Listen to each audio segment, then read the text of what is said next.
Ashama harka fuunee kabajamtoota jaalatamtoota hordoftoota yuutuubii Adam and Samrii bakkuma jirtanitti salaamtaantii isin haadha qabdu ta'uun irraa maddite isiniin jecha har'as deebi'ee dhufee jira. Guyyaa har'aa viidiyoo bareedduu seenaa qabdu horii qabadhee isinii dhufe. Viidiyoon kiyya kuni sagaleedhaan isiniif dabarsa. Seenaan kuni seenaa obboleessa keenya lammii Itoophiyaa keessatti argamuuti. Wanti akka waraabuu na godhe keessa osoo si taate maal goota? Wanti kuni osoo sirratti raawwate akkam goota akka jedhu ufaa gaafattaniif uf gaafatu qofa osoo hin ta'in koomantii irratti yaada keessan akka barreessitaniif kallattiimaan gara viidiyoo waraabeetitti isin dabarsuun duratti gara sagalee waraabeetitti isin dabarsuun duratti namoonni yuutuubii kiyyaaf haarawaa taatan yuutuubii kiyya sabskiraayib gochuudhaan viidiyoodhaan arma dura taree fi viidiyoodhaan amma booda dalaguu akka na hordoftan kabajaan isin affeeree jira. Manni kiyya isiniif banaadha. Seenaa isiniin jedha. Namoonni hiriyoota kiyya taatanii as jala jirtan warri na jajjabeessaa jirtan ulfaadhaa galatoomaa isiniin jecha kallattiimaan gara sagalee waraabeetitti isin dabarsa. Jireenyi asuma Finfinnee keessa umriin kiyya 40. Jireenyi kiyya namoota duniyaa qaban jedhaman keessaa isa tokko. Nama bareeda ta'uu baadhus amala gaarii fi nama dhaabbata qabudha.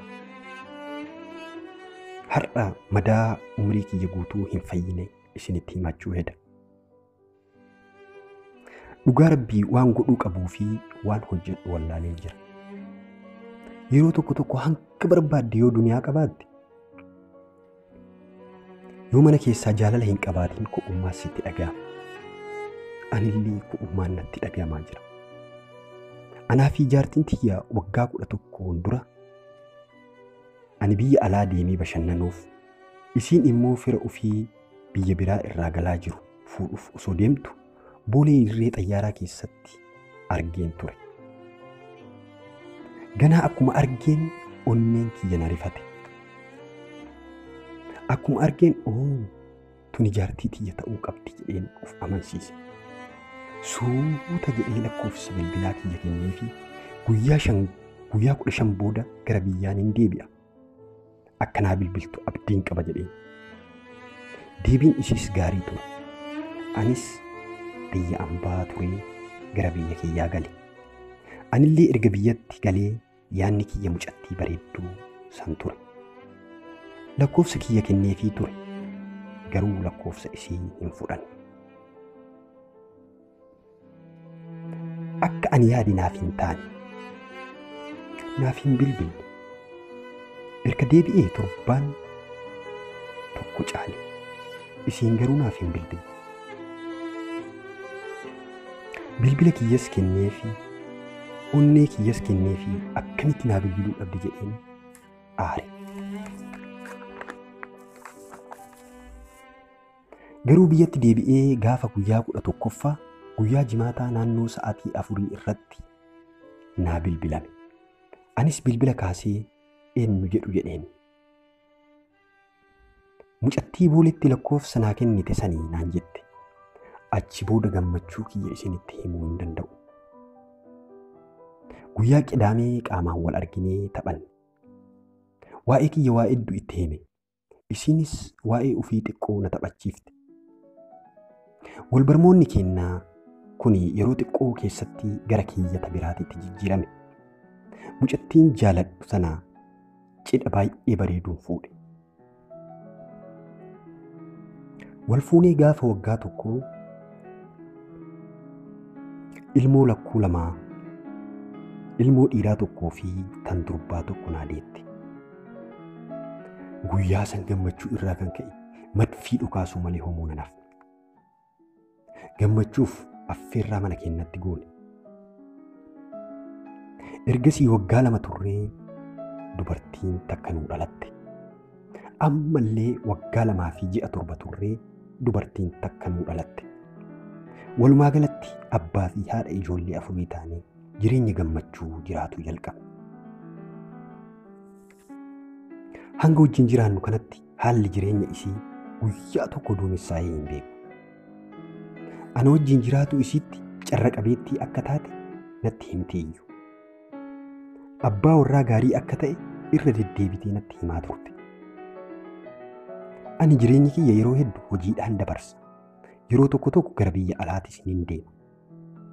Garuu yeroo qabu kamittiyyuu maatii kiyya wajjin nama dabarsuu filatudha.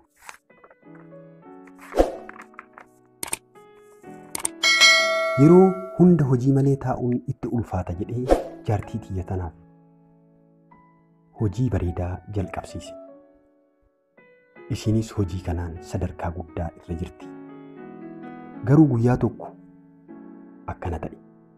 Qaxaroo hojii tokko waan qabuuf akka qaxaroo hojii kana deemu hedduu itti himee kutaa ciisichaa keessatti bakkuma isiin ciisaa jirtutti hidhii keessa xuuxee dhungadhee biraa ba'e. Akkuma mana irraa bahee xiqqoo deemeen waan tokko akka dagadhee yaadadhe. Gara manaa deebi'e.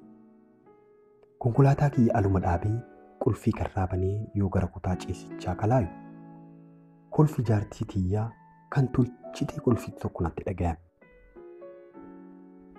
Isiinis bilbila haasayaa jirti. Akkana jetti. Aboo daa'imman tiyya si fakkaatti. Ani sodaadhee jira wayita jettu sagaleen isii gurra kiyya keessa seena. Anis itti ol seenu hin seenu jedhee uf mormuu jalqabe. Wayita kana imimmaan kiyya eessaa akka dhufe hin beeku.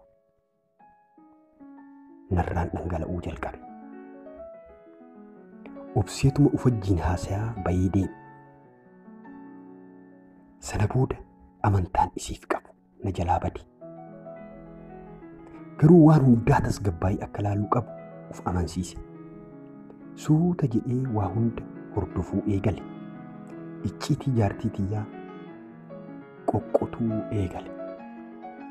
Dhugaa jirtu hedduun hin beeke. Mallaqa malee jaalala.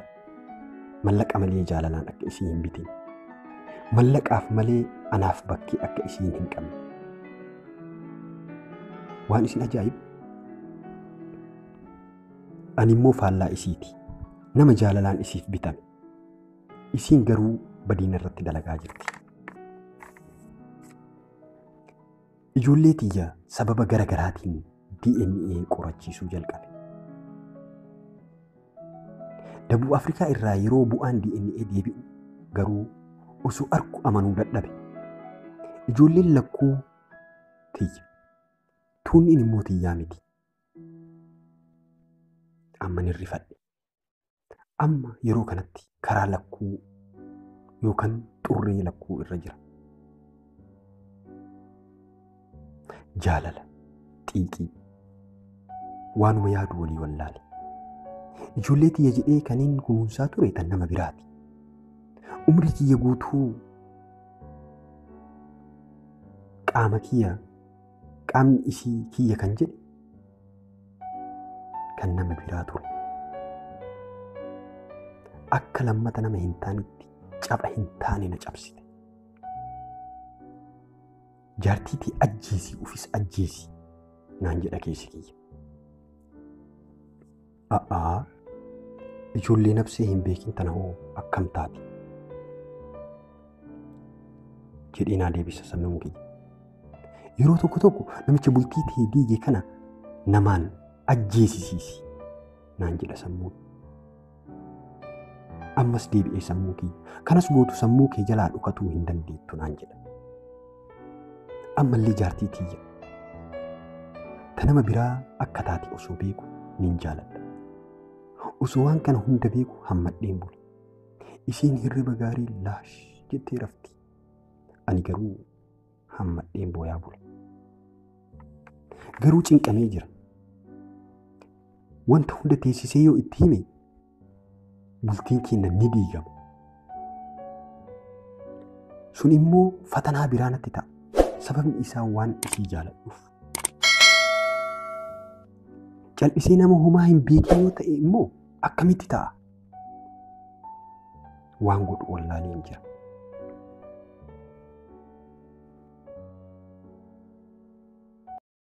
Walumaa galatti seenaan obboleessa keenyaa kana fakkaata. Seenaa obboleessa keenyaa kana irraa barumsaas ni arganna jennee abdii qabna.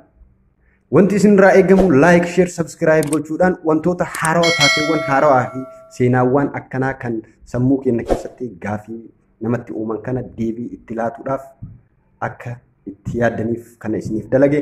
Yeroo biraa viidiyoo biraatiin hanga walitti deebinutti bakkuma jirtanitti salaama ta'aa naa jiraadhaa isiniin jecha isin jaaladha. Sesseeqatuun kiyya kun immoo sadaqaa isiniif haa ta'u. Sunnaa waan ta'eef sesseeqataa isin dubbisu.